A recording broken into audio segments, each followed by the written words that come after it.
కావాలి. నువ్వే కావాలి. నువ్వు నాకు చేసిన అవమానానికి ప్రతీకారం కావాలి. అప్పుడే నా ఈగో సాటిస్ఫై అవుతుంది. ఆ రోజు ఆడపిల్లని ఏడిపించా, అది తప్పని చెప్పాను. అదే నువ్వు చేసిన తప్పే. నేనెవరిని ఏడిపిస్తే నీకేంటే? నేను నీ జోలికొచ్చానా? నువ్వెందుకు జోక్యం చేసుకున్నావు? అదే నువ్వు చేసిన తప్పు. దాన్ని కాపాడడానికి వీరవనితలో వచ్చావు. ఇప్పుడు నిన్నెవరు కాపాడతారే?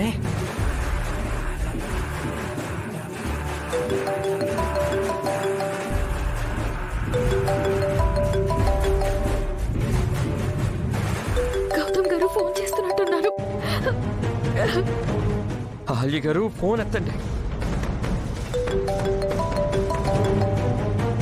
రేయ్, ఏంట్రా సౌండ్ ఇరిటేటింగ్ గా ఉంది? దీనికి ఎవరో మళ్ళీ ఫోన్ చేస్తున్నట్టున్నారు సత్య. వెళ్ళి దాన్ని తీసుకురా. ఆ రోజు అందరి ముందు నా చంప మీద కొట్టావు. ఆ రోజు హిజ్రాలతో నా బట్టలు విప్పించి పోలీసులకు పట్టించావు. పోలీస్ స్టేషన్లో వాళ్ళు నన్ను అందరి ముందు అండర్వేర్ మీద నుంచోబెట్టారు. నీ వల్ల నేను చాలా బాధపడ్డాను. అప్పటి నుంచి ఇప్పటి వరకు నా కడుపుకి తిండి లేదు, కంటి మీద కునుకు లేదు. కన్ను మూసినా తెరిచినా నువ్వు చేసిన అవమానమే గుర్తొస్తోంది. అందుకే నాకు జరిగిన అవమానం నీకు కూడా చెయ్యాలనుకుంటున్నాను.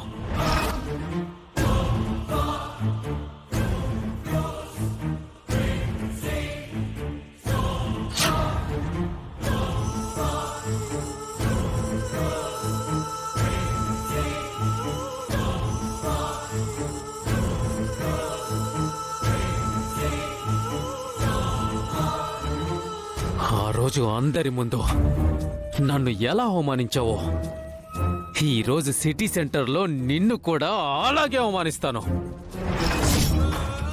ఆ అవమానంతో నువ్వు ఉరేసుకొని చచ్చేలా చేస్తాను.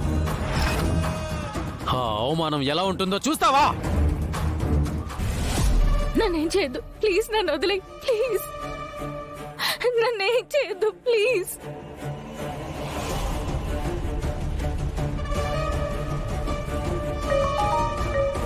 రేయ్, ఏంట్రా ఫోను?